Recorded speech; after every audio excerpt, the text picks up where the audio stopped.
Did you know 55% of New Yorkers commute to work using some form of public transportation? And as a result, this affects both individuals and businesses alike. Where should I live? Where should I work?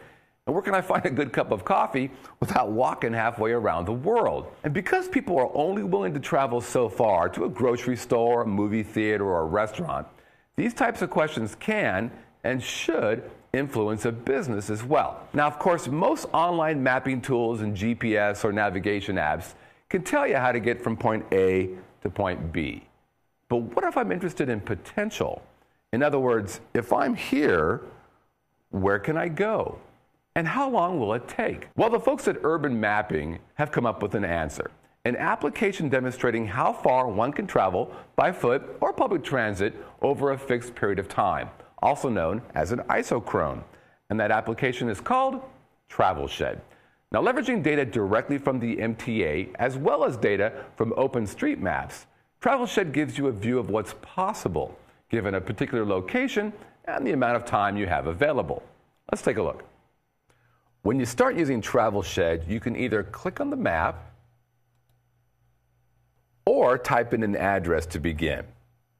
Now, you start by choosing an origin. Let's say 347 Madison Avenue. Now remember that based upon walking and travel by subway, you probably won't be able to travel as far at 3 a.m. as say 3 p.m.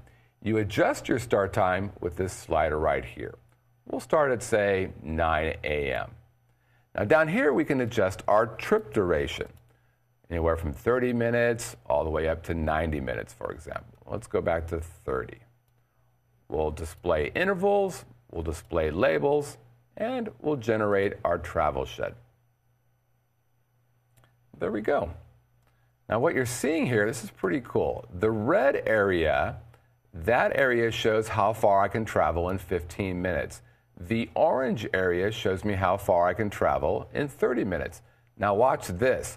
I can adjust the slider for trip duration and it redraws the map showing us 15-minute intervals in real time. Pretty cool stuff. Now, these little orange dots are kind of interesting. One here, one down here. If I display transit stations, you can see I have a transit station here and one up here and one down here as well. That explains why we're seeing those dots. Turn that off.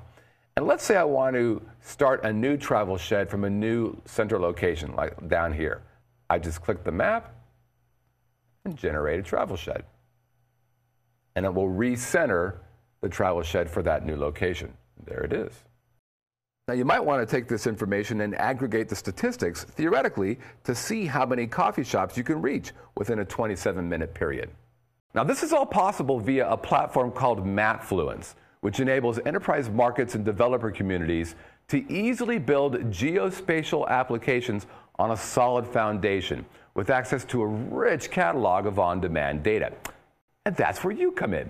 If you're a developer and want to take a look at all the possibilities the platform offers, I encourage you to request your own Mapfluence Developer's Key. You can visit the Urban Mapping Developer Portal at developer.urbanmapping.com, where you can review technical documentation and guides, as well as follow tutorials on how to make your own cool mapping application. It's available at the Urban Mapping website, and it's free. And with that, thanks for watching. Oh, and for those of you familiar with 347 Madison Avenue, where should I go for a great cup of coffee?